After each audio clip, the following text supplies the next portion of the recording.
الحمد للہ رب العالمین، الصلاۃ والسلام علی سید المرسلین نبینا محمد وعلی آلہ وصحبہ اجمعین، اما بعد۔ باب من صلی وبین یدیہ انسان او بہیمۃ۔ عن عائشة رضی اللہ عنہا قالت كان رسول اللہ صلی اللہ علیہ وسلم یصلی صلاته من اللیل وأنا معترضة بينه وبين القبلة اعتراض الجنازة، فإذا أراد أن يوتر أيقظني فأوترت، رواه الجماعة إلا الترمذي والحديث صحيح۔ معزز حاضرین دینی بھائیوں، گزشتہ درسوں میں سترہ کے مسائل سے متعلق کئی چیزیں گزر چکی ہیں۔ آج بھی اسی سترہ سے متعلق کچھ مسائل بیان کیے جائیں گے۔ ایک مسئلہ یہ ہے کہ آدمی اپنے گھر میں رات میں یا کسی وقت نماز پڑھے اور اس کے آگے اس کی بیوی یا اس کی بچی سو رہی ہو، اس کے آگے قبلہ رخ اس کی بچی یا بیوی سو رہی ہو، تو کیا اس سے نماز پر کچھ اثر پڑتا ہے یا نماز اس سے باطل ہوتی ہے؟ حضرت عائشہ رضی اللہ عنہ بیان کرتی ہیں کہ رسول اللہ صلی اللہ علیہ وسلم رات میں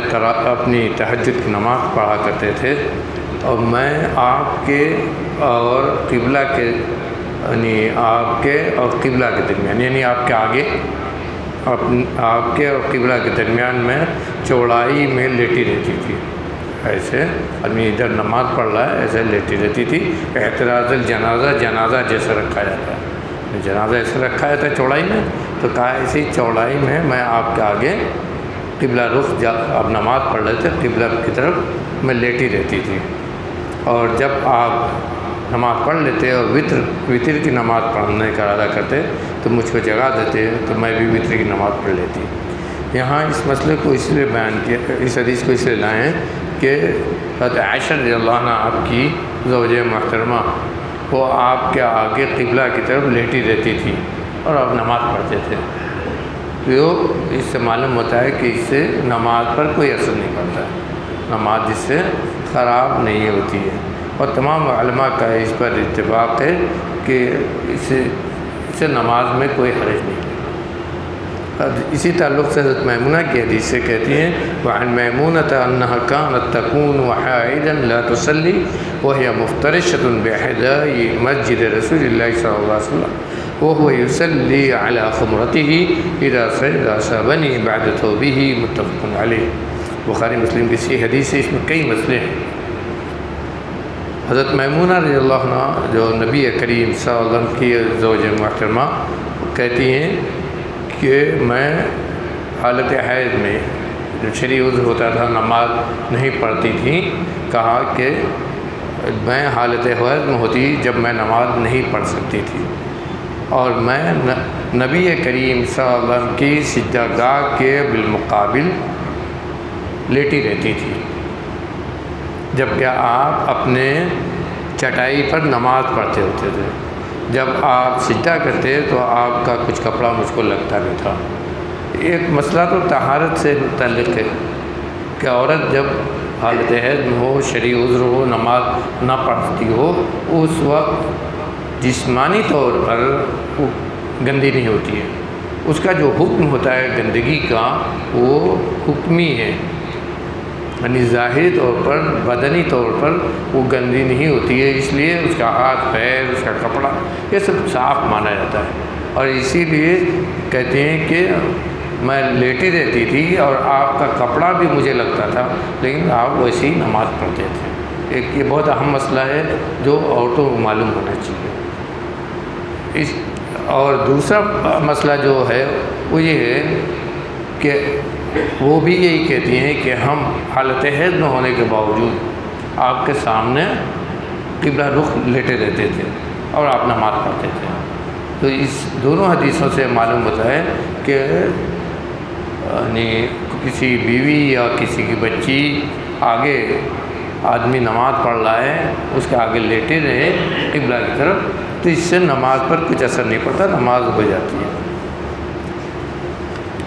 اب ایک مسئلہ بڑا اہم ہے جس کو بہت سارے لوگ ہمارے نہیں جانتے۔ پیچھے حدیث گزر چکی ہے کہ جب آدمی سترہ لگا کے نماز پڑھ رہا ہو تو اور کوئی آدمی اس کے اور سترہ کے درمیان سے، یعنی جو سترہ لگا کے پڑھ رہا ہے اس کے اور سترہ کے درمیان سے کوئی آدمی گزرے تو اس کو چاہیے کہ روکے، اس کو اپنے سترہ کے بیچ میں سے گزرنے نہ دے۔ لیکن اگر کوئی آدمی گزر جائے یا کوئی چیز گزر جائے، کوئی عورت گزر جائے، تو کیا اس سے نماز باطل ہو جاتی ہے؟ نماز نہیں ہوتی ہے، اس کو دوبارہ نماز پڑھنا پڑے گا۔ یہ ایک بڑا اہم مسئلہ ہے اور اس میں ائمہ کا بہت زیادہ اختلاف ہے۔ باب ما یقطع الصلاۃ بمرورہ، جس چیز کے گزرنے سے نماز کٹ جاتی ہے۔ کٹنے کا مطلب یہ ہے کہ باطل ہو جاتی ہے، ختم ہو جاتی ہے، آدمی کو دوبارہ پڑھنا پڑے گا۔ عن ابی ہریرہ رضی اللہ عنہ ان النبی صلی اللہ علیہ وسلم قال یقطع الصلاۃ المرأة والکلب والحمار، رواه احمد وابن ماجہ ومسلم،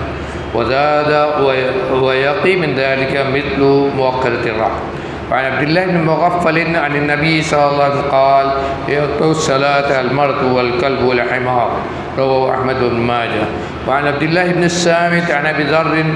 قال قال رسول الله صلى الله عليه وسلم إذا قام أحدكم يصلي فإنه يستره إذا كان بين يديه مثل مؤخرة الرحل، فإذا لم يكن بين يديه مثل آخرة الرحل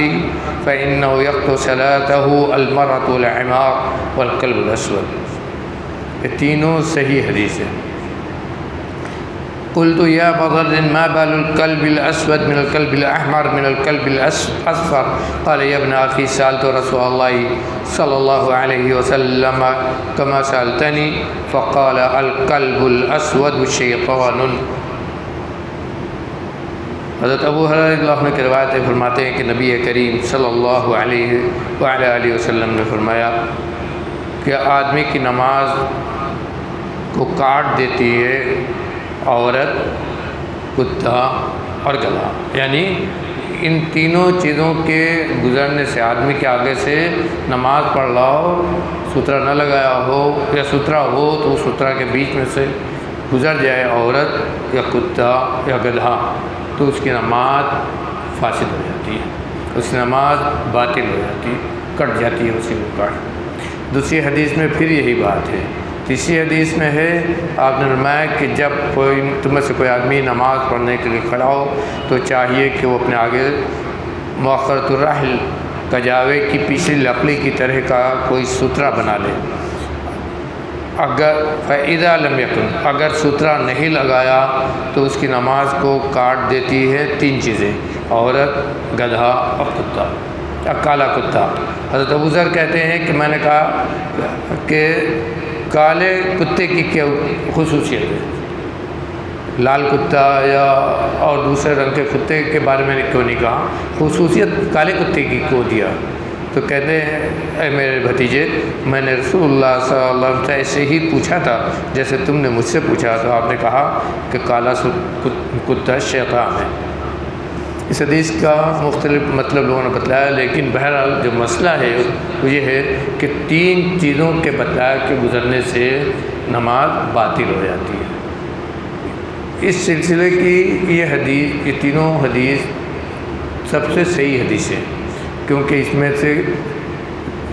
کوئی حدیث ایسی نہیں ہے جس کے کسی راوی پر کوئی کلام کیا گیا ہو، کچھ کہا گیا ہو۔ لیکن اسی کے بالمقابل ایک حدیث آتی ہے جس میں آپ نے فرمایا کہ لا یقطع الصلاۃ شیء،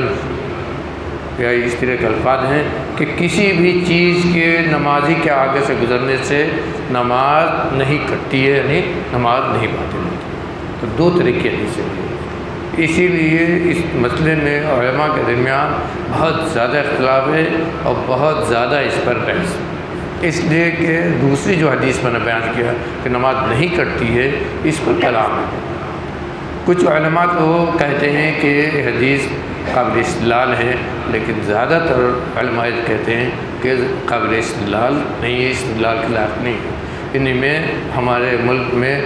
بڑے بڑے علماء کے درمیان بھی اختلاف ہے۔ شیخ الحدیث مولانا مبارک پوری جنہوں نے میراث کی شرح لکھی ہے، انہوں نے اس حدیث کو استدلال کے لائق مانا ہے، اور اسی لیے وہ کہتے ہیں کہ نماز نہیں کٹتی ہے۔ جو حدیثیں ہیں جن میں کہا گیا ہے نماز کٹ جاتی ہے، وہ پہلے کی ہیں، وہ سب منسوخ ہیں، وہ سب منسوخ ہیں۔ یہ حدیث بات کی ہے، حجۃ الوداع کے قریب کی ہے، اس لیے یہ اسی حدیث پر عمل ہوگا۔ نماز کسی بھی چیز کے گزرنے سے نماز نہیں باطل ہوتی۔ لیکن دوسرے بہت سارے بہت جید علماء ہیں، جن میں علامہ شوکانی، علامہ امیر صنعانی ہے، اور اس کے علاوہ شیخ ابن باز اور اس زمانے کے شیخ ابن عثیمین، یہ سب لوگ یہ کہتے ہیں کہ ان تین چیزوں کی، چونکہ یہ حدیث صحیح جو جس میں ہے کہ نماز کٹ جاتی ہے، یہ بہت صحیح حدیث ہے، ان میں کسی بھی طرح کا کلام نہیں ہے، کسی نے کسی کو ضعیف نہیں کہا۔ لیکن جو دوسری حدیث ہے وہ کلام کیا گیا اس پر، اس میں ایک راوی ہے جس کو لوگوں نے ضعیف کہا ہے، اس لیے یہ مقدم ہو گیا، اور اسی لیے وہ کہتے ہیں کہ ان تینوں چیزوں کے گزرنے سے نماز باطل ہوتی ہے۔ اور اسی لیے وہ کہتے ہیں کہ اگر کوئی آدمی گھر میں نماز پڑھے تو اسے سترہ لگا کر نماز پڑھنا چاہیے، اور یہ احتیاط کرنا چاہیے کہ عورت آگے سے نہ گزرے، کوئی بھی عورت نمازی کے آگے سے نہ گزرے۔ اور اسی طرح باہر بھی اگر ان میں سے کوئی چیز، تین چیزیں بتایا، عورت، کتا اور گدھا، اگر یہ آدمی کے آگے سے گزر جائیں تو نماز باطل ہو جائے گی، نماز نہیں ہوگی۔ یہ اور تقریباً اگر دلائل کو دیکھا جائے تو یہی بات زیادہ مضبوط معلوم ہوتی ہے کہ ان تینوں چیزوں سے نماز باطل ہو جاتی ہے، ان تینوں چیزوں کے آگے سے گزر جانے سے مصلی کی نماز، نمازی کی نماز باطل ہو جاتی ہے، اسے دوبارہ نماز پڑھنا پڑے گا۔ شیخ عثیمین نے اور وضاحت کی، انہوں نے کہا کہ جب ہم کہتے ہیں کہ نماز نہیں ہوگی تو اس کا مطلب یہ ہوا کہ جیسے ہی وہ چیز گزرے ان میں سے کوئی چیز، تو آدمی کو اپنی نماز توڑ دینا چاہیے اور دوبارہ نماز پڑھنا چاہیے، نماز توڑ دینا چاہیے، دوبارہ نماز پڑھنا چاہیے، اس لیے کہ فاسد نماز پڑھنے کا کوئی معنی نہیں۔ جب گزری وہ چیز تو آپ کی نماز اسی وقت باطل ہو گئی، اب نماز کو پورا کریں اس کا کوئی معنی نہیں ہے، بلکہ وہیں پر آدمی نماز اپنی توڑ دے اور دوبارہ سے اپنی نماز پڑھے۔ تو دلائل کی روشنی میں یہی بات زیادہ مضبوط معلوم ہوتی ہے، اور یہی احتیاط کا تقاضا ہے، کیونکہ یہ حدیثیں صحیح ہیں، یہ حدیثیں مکمل طور پر صحیح ہیں۔ مسلم کی بھی حدیث ہے، اور اس کے علاوہ امام احمد نے بھی اس کو روایت کیا ہے، امام بخاری نے اس طرح کی حدیث کو نہیں نقل کیا ہے، ان کے جو شرائط ہیں اس کے مطابق نہیں ہے، نہیں نقل کیا ہے، لیکن ان حدیثوں کو انہوں نے ضعیف بھی نہیں کہا ہے، اور امام مسلم نے نقل کیا ہے، جس سے معلوم ہوتا ہے کہ حدیثیں ایک دم بہت پائے درجے کی ہیں۔ اس لیے احتیاط یہی ہے کہ آدمی یہی سمجھے کہ ان تینوں کے گزرنے سے نماز کٹ جاتی ہے، نہیں باطل ہو جاتی ہے، خراب ہو جاتی ہے، آدمی کو دوبارہ پھر سے نماز پڑھنا پڑے گا۔ اللہ تعالیٰ سے دعا ہے کہ ہم کو کہنے سننے سے زیادہ عمل کرنے کی توفیق عطا فرمائے، حدیث کو پڑھنے، سمجھنے، ان پر عمل کرنے، ان کے مسائل کو سمجھنے اور سنت کے مطابق نماز کو ادا کرنے کی توفیق عطا فرمائے۔ وصلی اللہ علیہ خیر خلقہ محمد و آلہ وسلم۔